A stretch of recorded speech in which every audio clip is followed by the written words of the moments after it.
ஆயா miss side கோடு எடுத்தா திட்டுறாங்கயா. நேர்கோடு அடியா. ஏய் உன் மண்டல எங்கடி நேர்கோடு வருது? சைடு கோடு தான் வருது. எங்க ஸ்கூல்ல சைடு கோடுலாம் எடுக்க கூடாதுயா. நேர்கோடு தான் எடுக்கணும். ஏன் சைடு கோடு எடுத்தாக்க நல்லா படிக்க மாட்டியா? நேர்கோடு எடுத்தா நல்லா படிப்பியா? இது தலையா இருந்தா நேர்கோடு எடுக்கலாம். இது கருத்துணி போல இருந்தாக்கா எப்படி எடுக்கிறதா? மோ எதுக்குமா கத்தினீங்க? சைடு கோடு எடுத்தாக்கா இவங்க ஸ்கூல்ல திட்டு வாங்கலாம். நேர்கோடு தான் எடுக்கணுமா? இது மண்டியா இல்ல, அப்ப எப்படி நேர்கோடு எடுப்ப? அப்ப எடுமா. இந்த தலையில வரலடா. மோ நேர்கோடு தானே, நேர் ரோடே போட்டு வைக்கிறேன். ஒரு 5 நிமிஷம் கழிச்சு வா. நான் போட போறா தெரியலையே.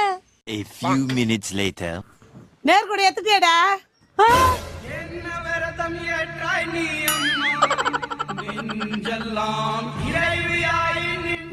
என்னடா பண்ண இவள?